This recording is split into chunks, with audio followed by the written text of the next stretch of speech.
이루었다 함도 아니요 온전히 이루었다 함도 아니라 오직 내가 그리스도 예수께 잡힌 바 된 그것을 잡으려고 달려가노라. 형제들아, 나는 아직 내가 잡은 줄로 여기지 아니하고 오직 한 일, 즉 뒤에 있는 것은 잊어버리고 앞에 있는 것을 잡으려고 표대를 향하여 그리스도 예수 안에서 하나님이 위에서 부르신 부름의 상을 위하여 달려가노라.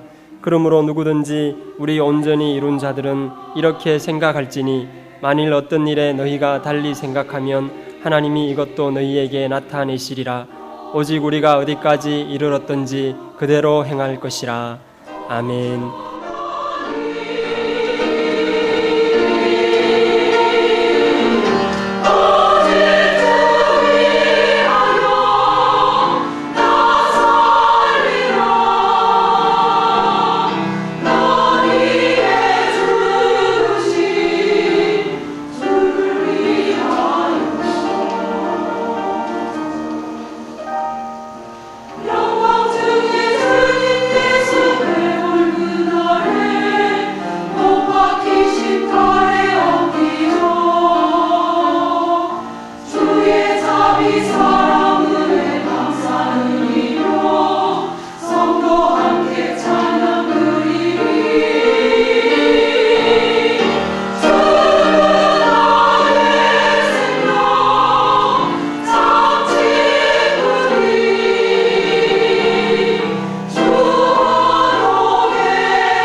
요즘 몇 주간 동안에 밴쿠버 동계올림픽을 통해서 온 국민들의 마음이 좋았던 것 같습니다.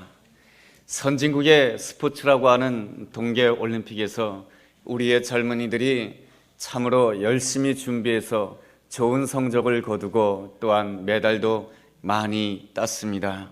참 많이 수고하였죠. 그러한 모습을 보면은 참 대한민국이 여러 가지 면에서 많이 발전했다, 그러한 생각이 듭니다. 제가 중학생 때만 한다 할지라도 이런 생각을 제가 종종 했습니다. 우리나라는 왜 이렇게 가난한가? 우리나라는 왜 이렇게 약한가?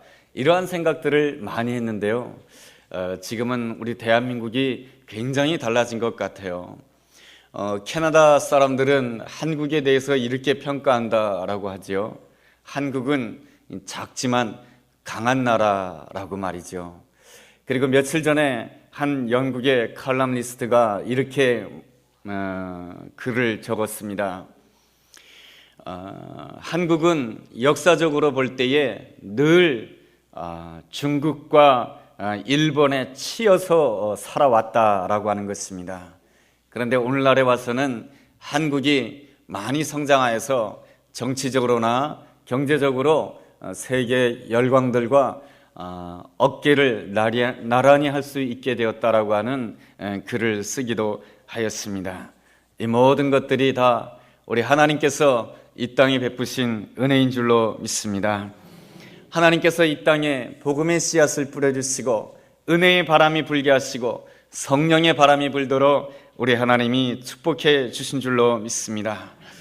하나님께서는 이 작은 나라를 왜 강하게 해주셨겠습니까?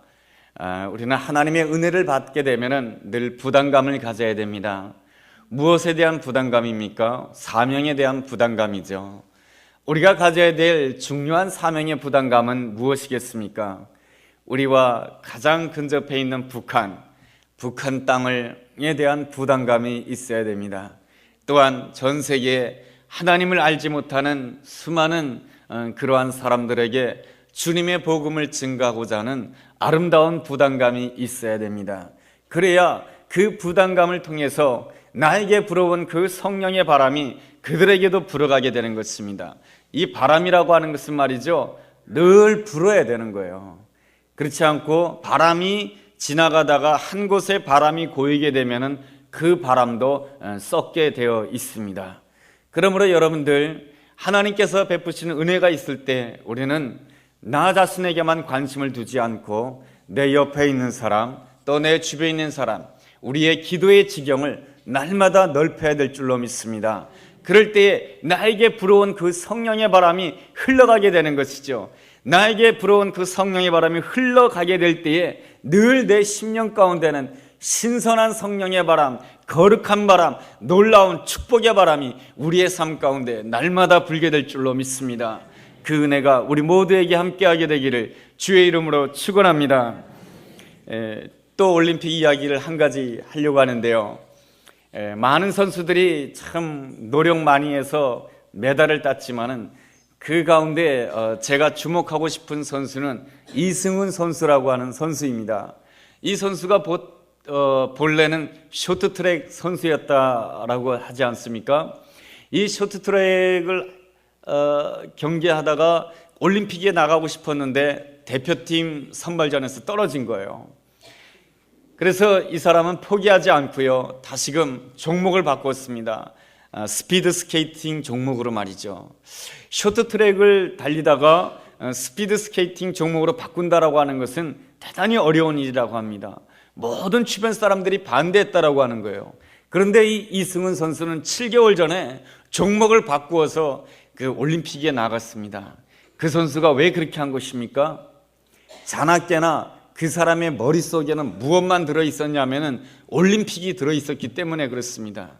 그 사람은 올림픽에 사로잡힌 사람이었고 올림픽에 포로가 된 사람이었습니다. 그래서 내가 어떻게 해서든지 올림픽에 나가야 되겠다, 그러한 마음으로, 내가 후보로라도 올림픽에 나가야 되겠다 하는 그러한 마음으로 7개월 전에 종목을 바꾸었는데 놀랍게도 이번에 생각지 못했던 그러한 성과를 거두게 되었죠. 금메달 하나, 또한 은메달 하나, 아주 놀라운 성과를 거두었습니다. 무엇인가 분명한 목표에 사로잡힌다라고 하는 것, 무엇인가 분명한 어떤 목표에 포로가 된다라고 하는 것은 참으로 아름다운 일인 것입니다. 여러분은 무엇에 포로되어 있습니까? 자나깨나 무엇이 생각나고 있습니까? 조엘 오스틴 목사님이 쓰신 최고의 삶이라고 하는 책에 나와 있는 이야기입니다. 17살 먹은 백인 여성의 이야기인데요. 이 백인 여성이 남자친구와 사귀었는데 흑인 남자친구와 사귀었습니다. 그러다 보니까 이 두 사람 사귐이 평탄하지가 않았습니다. 근데 두 사람이 사귀는 것까지는 좋았는데 두 사람 사이에서 그만 아기가 생긴 거예요. 그래서 그 백인 여성의 부모님은 노발대발했던 것입니다. 아이를 지워라. 아이를 지우지 아니하면은 너는 더 이상 우리 집에 살 수가 없다. 아이를 지우지 않는다라고 한다면 집에서 나가. 이것이 바로 부모님의 최후 통첩이었습니다. 이 백인 여성은 임신 8개월째가 되었을 때에 집을 나가게 됩니다. 여러분, 임신 8개월째가 되었을 때 집을 나가게 되었으니 그의 인생이 얼마나 비참하겠습니까?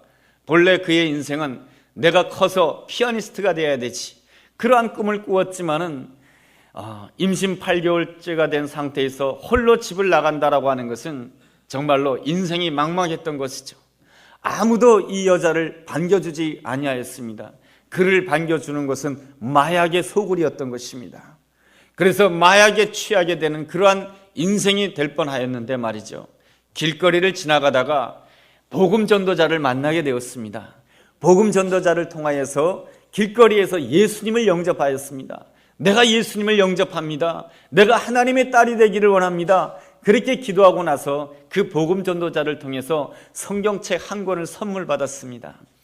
집에 들어와서 성경책을 뒤적거리다가 눈에 들어오는 단어 하나가 있었습니다. 그것이 무엇이냐면 이스라엘이라고 하는 단어였습니다. 이스라엘이란 뜻이 무엇입니까? 하나님이 이기게 하신다라고 하는 뜻 아니겠습니까? 나의 삶이 어렵지만은 하나님이 내 삶을 이기게 할 것이다. 이러한 그 이스라엘이라고 하는 그 단어가 눈에 들어온 것이에요. 그래서 이 17살 먹은 이 백인 여성은 하나님께 기도하였습니다. 하나님, 내 뱃속에 있는 이 아이가 태어난다라고 한다면 하나님, 이 아이의 이름을 이스라엘이라고 짓기를 원합니다. 그리고 하나님, 이 아이를 하나님 앞에 드립니다. 하나님이시라고 한다면 이 아이를 하나님께서 위대한 인물로 키워줄 줄로 믿습니다 하면서 하나님 앞에 기도하였던 것이에요. 그런데 정말로 이 아이는 잘 성장하여서 찬양 사역자가 되고 말이죠. 이 아이는 백인과 흑인 사이에 태어났기 때문에 혼혈인이죠. 그런데도 너무나도 잘 성장하였던 것입니다. 찬양 사역자가 되고 또한 목회자가 되었습니다. 이분이 쓴 찬양곡 중요한 것 중에 하나가 이런 곡입니다. 제목은 The Power of One이라고 하는 것이죠. 그래서 한 사람의 영향력이라고 하는 뜻입니다. 그 가사를 본다라고 한다면 한 사람의 믿음이 온 세상을 변화시킬 수 있다라고 하는 그러한 내용입니다. 그 사람의 이름은 이스라엘 휴튼이라고 합니다. 이 휴튼 씨의 어머니는 미혼모였습니다. 미혼모로서 집에서 쫓겨나게 되고 그렇게 됨으로 인해서 마약의 포로가 될 수가 있었고 절망의 포로가 될 수가 있었습니다. 그리고 분노의 포로가 될 수가 있었습니다. 그렇지만은 길거리에서 한 복음 전도자를 통하여서 예수님을 만나게 된 이후부터 예수님의 포로가 된 것이죠. 예수님의 포로가 되어서 아이를 낳았고 예수님의 포로가 되어서 아이를 잘 양육하게 되었을 때 그 아이는 잘 성장하여서 놀라운 찬양 사역자가 되고 또한 미국에 있는 레이크우드 교회라고 하는 아주 대단한 교회에서 하나님께 영광 돌리는 귀한 목회자로 사역하고 있습니다. 지난해에는 우리나라에 와서 내한 공연도 했던 그러한 목사님이십니다. 우리가 주님께 포로가 된다라고 하는 것은 그 어떠한 일보다 놀랍고도 귀하고 축복된 일인 줄로 믿습니다. 성경에 나와 있는 그 모든 인물들은 다 주님의 포로가 된 아름다운 이야기입니다. 우리는 룻의 이야기를 잘 알고 있습니다. 룻은 이방 여인이었습니다. 모압 여인이었습니다. 그런데 이스라엘 사람 가운데 아비멜렉 집안에 시집을 왔습니다. 그런데 말이죠, 그 가정에 너무나도 안타깝고 힘든 일이 생겼습니다. 시아버지가 세상을 떠납니다. 남편이 세상을 떠납니다. 거기서 끝나는 것이 아니라 시아주버님이 세상을 떠나게 됩니다. 그 집안은 남자 셋, 여자 셋 이러한 가정이었는데 남자 세 사람이 다 죽임을 당하게 됩니다. 죽음을 당하게 되는 것이죠. 남은 가족은 세 여인밖에 없게 되는 것입니다. 그 가정의 시어머니 나오미는 두 며느리를 불러 모아놓고 이렇게 말합니다. 나는 참으로 복이 없는 사람이야. 나는 참으로 고통스러운 여인이야. 너희들이 내 곁에 있다라고 한다면 너희들도 불행하게 될 줄 몰라. 그러니 이제부터는 내 곁을 떠나라고 말합니다. 그럴 때에 두 번째 며느리였던 룻은 이렇게 놀라운 고백을 하게 됩니다. 룻기서 1장 16절에서 이렇게 고백하게 되죠. 어머니의 백성이 나의 백성이 되고 어머니의 하나님이 나의 하나님이 될 것입니다. 이 룻은 이미 그 시어머니 나오미를 통해서 복음을 들음으로 인해서 그의 심령은 이미 예수님의 포로가 된 것입니다. 이미 하나님의 포로가 된 것입니다. 이미 성령의 포로가 되었던 것입니다. 그랬을 때에 이 룻은 그렇게 고백할 수밖에 없습니다. 나는 어머니를 떠날 수 없습니다. 나는 하나님을 떠날 수 없습니다. 나는 주님을 떠날 수가 없습니다. 나는 주님의 포로입니다. 나는 주님의 포로입니다. 그러한 고백을 하는 그 순간부터 하나님께서는 이 룻을 위해서 아름다운 미래를 준비해 놓은 줄로 믿습니다. 나는 주님의 포로입니다. 그러한 놀라운 고백 그 순간부터 하나님께서는 이 룻을 위하여서 보아스라고 하는 아름다운 남자와의 만남을 준비해 놓으셨습니다. 뿐만 아니라 룻을 위해서 재정적인 축복을 준비해 놓으셨고 뿐만 아니라 룻을 위해서 영광스러운 가문을 준비해 놓으셨습니다. 여러분, 룻의 가문에서 누가 태어납니까?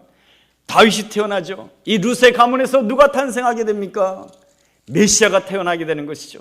예수 그리스도께서 이 룻의 가문에서 태어나는 아주 명문가를 이루는 복된 가문이 되었던 것입니다. 이 모든 것이 다 무엇입니까? 예수님께 포로된 자, 주님께 포로된 자에게 주어지는 아름다운 미래요 아름다운 축복인 줄로 믿습니다. 내가 오늘 무슨 일을 만난다 할지라도 내가 오늘 주님의 포로가 되겠습니다. 내가 오늘 예수님의 포로가 되겠습니다. 내가 오늘 성령님의 포로가 되겠습니다. 그렇게 고백하는 그 순간부터 우리 주님께서 내가 생각하지 못했던 놀라운 미래를 우리 주님께서 준비해 놓으신 줄로 믿습니다.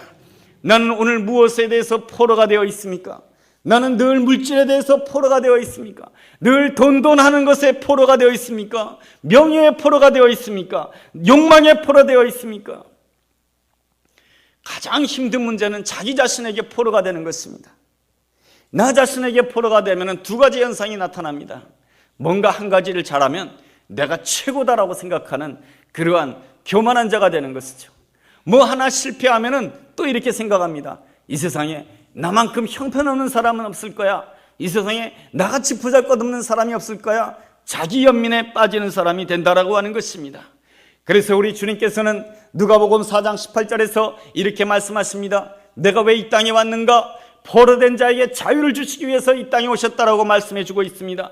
세상에 포로된 자, 죄악에 포로된 자, 자기 자신에게 포로된 자에게 자유를 주시고 온전히 예수님께 포로가 되어서 하나님께 영광 돌리는 그러한 삶을 살도록 하기 위해서 예수님이 이 땅에 우리에게 오셨다라고 말씀해 주고 있습니다. 이 놀라운 일은 언제 일어나게 되는 것입니까? 성령님이 임하게 될 때에 일어나는 줄로 믿습니다. 우리의 심령 가운데 성령님이 임하게 된다라고 하면 그 순간부터 우리는 놀랍게도 우리 예수님의 포로가 되는 줄로 믿습니다. 예수님의 포로가 되면 얽매이는 것이 아닙니다. 예수님의 포로가 되면 자유가 주어지고 기쁨이 주어지고 하나님께서 예배해 놓으신 놀라운 미래가 주어진 줄로 믿습니다. 예수님의 포로가 된다. 아침에 일어나도 예수님이 생각이 나고, 길을 걸어가도 예수님이 생각이 나고, 사람을 만나도 예수님이 생각이 나고, 잠을 잘 때도 예수님이 생각나는 사람, 예수님의 포로가 된 사람, 그 사람에게는 우리 하나님께서 놀라운 미래로 준비해 놓은 줄로 믿습니다. 지난주에 특별 새벽 기도회 동안에 요셉 이야기를 묵상하였습니다. 요셉은 노예 생활 가운데 있었습니다. 감옥 생활 가운데 있었습니다. 그렇다라고 한다면 요셉은 정말로 절망의 포로가 될 수가 있었고 낙심의 포로가 될 수가 있었을 것입니다. 그러나 요셉은 절망의 포로도 되지 아니하였고 분노의 포로가 되지도 아니하였습니다. 요셉은 어디에 있든지 간에 하나님이 나와 함께 하시는 것을 기뻐함으로 인하여서 예수님의 포로가 되었던 것입니다. 예수님의 포로가 되는 그 순간부터 우리 하나님께서는 요셉을 위하여서 놀라운 것을 준비해 놓으신 줄로 믿습니다. 요셉을 위해서 하나님께서 준비해 놓으신 것이 무엇입니까? 요셉을 어디를 간다 할지라도 형통한 자가 되고, 어디를 간다 할지라도 모든 사람들에게 인정받는 아름다운 축복이 예비되어 있는 줄로 믿습니다. 우리는 요셉의 일생의 처음부터 마지막까지 우리는 다 알고 있습니다. 그래서 우리가 하나님께서 요셉을 위해서 무엇을 준비했는지 우리는 너무나도 잘 알고 있습니다. 요셉은 또한 어떠한 미래가 준비되어 있었습니까? 놀라운 승진의 축복이 준비되어 있었던 것입니다. 여러분, 감옥 생활에서 죄수 생활로 있다가 애굽의 총리가 되는 거 얼마나 큰 승진인 것입니까?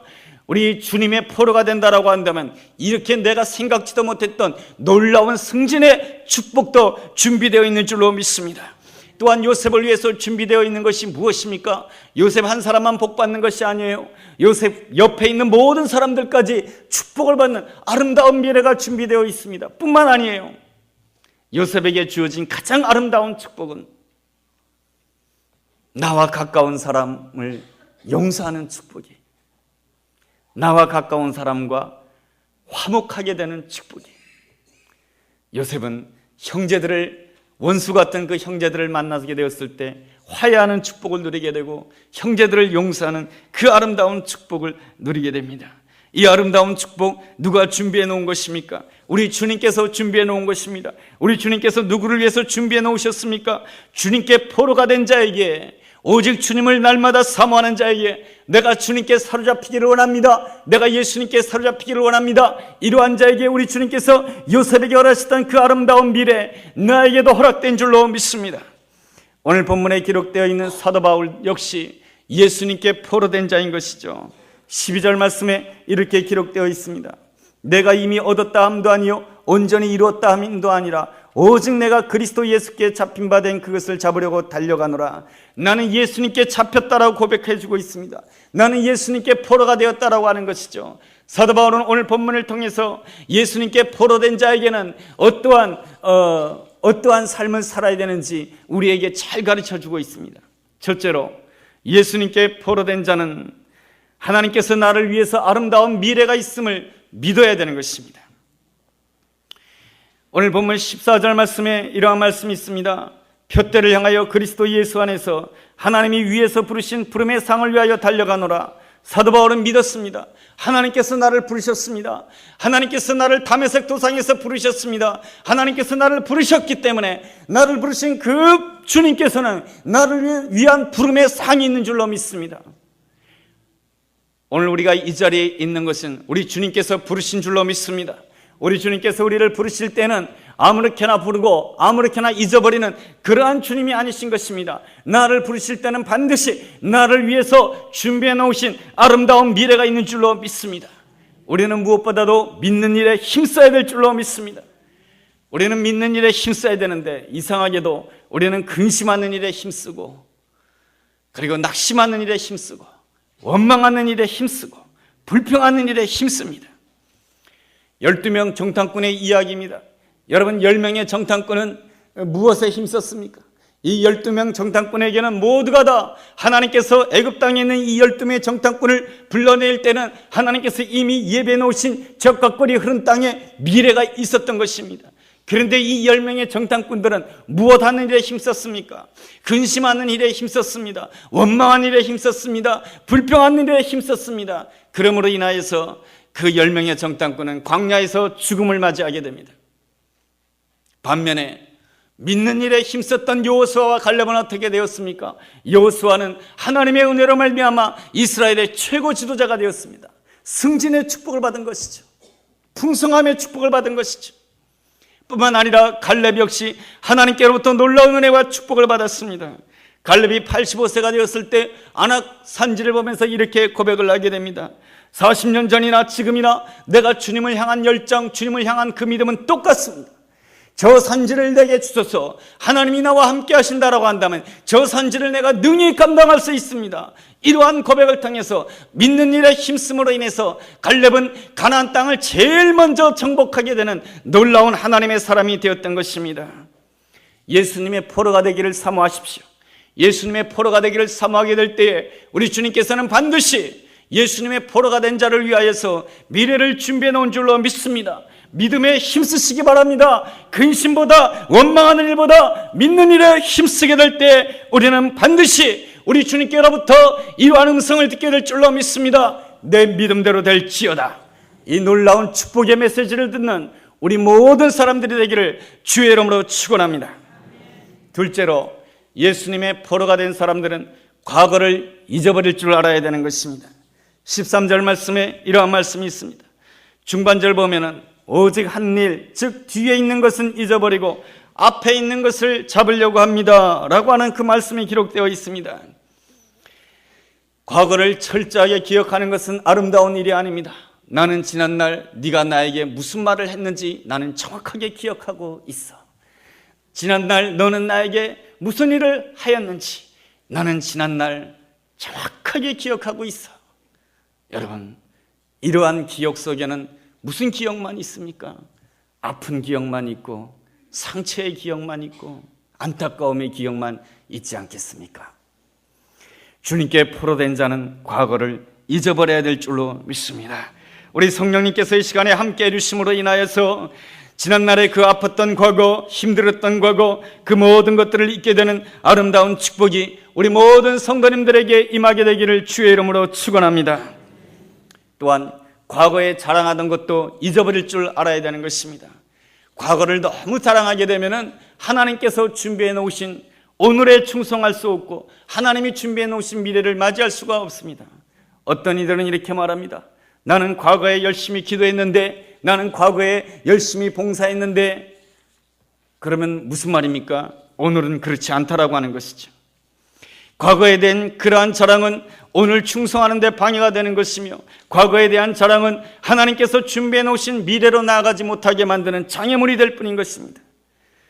모세와 함께 출애굽하는 그 이스라엘 백성들, 그들은 광야에서 많은 어려운 일을 당하게 됩니다. 먹을 것이 부족하게 됩니다. 먹을 것이 없고 부족하게 되자 이스라엘 백성들 가운데는 과거를 자랑하는 자들이 나왔습니다. 뭐라고 자랑합니까? 내가 과거에 애굽 땅에 있을 때는 고기가마솥 옆에서 마음껏 고기를 먹으면서 살았었는데, 과거를 자랑하고 있습니다. 헛된 자랑인 것입니다. 과거를 자랑함으로 인해서 오늘을 비판하고 과거를 자랑함으로 인해서 오늘에 대해서 불평한다라고 한다면 하나님께서 예비해 놓으신 적각거리는 땅에 들어갈 수가 없게 되는 것입니다. 예수님께 포로된 자는 어떠한 자입니까? 결단코 과거의 포로가 되어서는 아니 되는 것입니다. 과거의 포로가 되면은 절망의 포로가 되고 낙심의 포로가 되고 불평의 포로가 되고 원망의 포로가 되는 것입니다. 우리는 과거의 포로된 자가 아니라 미래의 포로가 된 자인 줄로 믿습니다. 우리는 예수님께 포로된 자이므로 우리는 소망의 포로된 자인 줄로 믿습니다. 미래는 누구의 것입니까? 소망은 누구의 것입니까? 예수님 것이죠. 예수님 바라보는 자, 나는 오늘도 주님의 포로입니다. 그렇게 고백하는 자에게는 날마다 미래의 포로가 되고, 우리 주님께서 준비해 놓으신 미래의 포로가 됨으로 인해서 주님께서 예비해 놓으신 미래를 맞이하게 될 줄로 믿습니다. 이사야서 43장 18절에서 주님께서는 이렇게 말씀하십니다. 너희는 이전 일을 기억하지 말며 옛적 일을 생각하지 말라. 보라, 내가 새 일을 행하리니 광야의 길을 낼 것이며 사막의 강물이 흐르게 할 것이다 라고 말씀해 주고 있습니다. 이전 것은 지나갔으니 보라, 새 것이 되었도다. 과거에 대해서는 잊어버리는 것이 좋습니다. 과거에 대해서는 나에게 유익한 것만 기억하고 대충 다 잊어버리는 것이 하나님이 원하시는 아름다운 모습인 줄로 믿습니다. 주님께 포로된 자는 과거를 잊어버려야 되는 것입니다. 과거를 잊어버릴 때 오늘에 집중할 수 있는 것이죠. 과거를 잊어버릴 때 오늘을 다 받아들일 수가 있는 것입니다. 오늘 힘들고 어렵습니다. 근데 과거는 좋았습니다. 자꾸만 과거를 기억하면요, 오늘을 수용할 수가 없어요. 내가 옛날에는 좋았는데 오늘 왜 이렇게 힘든가? 그렇다라고 한다면 하나님께서 준비해 놓으신 미래로 나갈 수 없다라고 하는 것입니다. 과거를 잊어버려야 이 모든 것들은 다 나에게 주어진 것입니다. 오늘 이 모든 형편들은 하나님께서 아름다운 미래를 위해서 오늘 나에게 주어진 것인 줄로 믿습니다. 그럴 때에, 과거를 잊어버릴 때에 오늘에 충성할 수가 있는 것입니다. 오늘 충성하게 될 때에 하나님께서 준비해 놓으신 귀한 미래를 맞이할 수가 있는 것입니다. 셋째로, 예수님께 포로가 된 사람은 오늘 우리에게 주어진 과정에 충실할 수가 있어야 되는 것입니다. 한 나그네가 길을 걸어갑니다. 근데 그냥 바람이 너무 세차게 불어오는 거예요. 몇 리를 걸어갔는지 모릅니다. 몇 킬로를 걸어갔는지 모릅니다. 수십 킬로를 걸어가는데 이 바람이, 역풍이 불어오는데 이 바람이 얼굴을 때립니다. 그럼에도 불구하고 이 나그네는 가는 길을 멈추지 않습니다. 왜 그렇습니까? 내가 반드시 가야 될 목적지가 있기 때문에 그런 것이죠. 목적지가 있는 사람은 아무리 역풍이 불어온다 할지라도 전진하는 사람입니다. 열심히 전진하였습니다. 몇 킬로를 걸었는지 모릅니다. 수십 킬로 이상을 걸은 것 같아요. 다리가 힘든데 어느 순간에 말이죠, 놀랍게도 바람의 방향이 확 바뀌는 거예요. 그래가지고 순풍이 불어오는 것이었습니다. 이 바람이 불어올 때는 내 앞에 불어옴으로 인해서 내 얼굴을 때렸는데 갑자기 바람의 방향이 바뀜으로 인해서 바람이 내 뒤에서 부는 거예요. 내 등을 밀어주는 거예요. 그럴 때에 이 나그네는 목적지까지 얼마나 수월하게 갈 수 있었는지 모릅니다. 이 아름다운 체험이 우리의 체험이 되기를 주의 이름으로 축원합니다. 요셉의 인생에도 13년 동안 역풍이 불었습니다. 11년 동안 노예 생활이라고 하는 역풍이 불었고, 또한 2년 동안이라고 하는 감옥 생활이라고 하는 심각한 역풍이 요셉의 얼굴을 때렸습니다. 요셉은 그 가운데서 절망의 포로가 되고 낙심의 포로가 되고 중간에 주저앉을 수가 있었지만은 요셉은 예수님의 포로였던 것입니다. 예수님께서 나를 위해서 준비해 놓으신 미래가 있고 예수님께서 나를 위해서 예비해 놓으신 목적지가 있다고 하는 것을 믿음으로 고백하면서 날마다 전진하게 될 때 내가 생각지도 못했던 그 순간에 바람의 방향이 바뀌어져 버리게 된 것이죠. 역풍이 불어오다가 그 역풍이 순풍이 된 것입니다. 그 순풍이 무엇입니까? 은혜의 바람이며 성령의 바람인 줄로 믿습니다.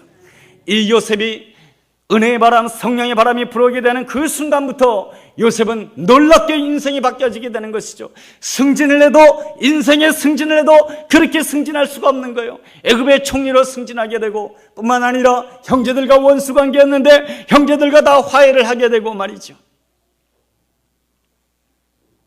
이 모든 것들이 요셉이 능력이 많은 사람이었기에 그러한 일을 거두었는 것입니까? 그렇지 않습니다. 그의 인생에 바람이 불었기 때문입니다. 은혜의 바람이 불었기 때문이요, 성령의 바람이 불었기 때문인 줄로 믿습니다.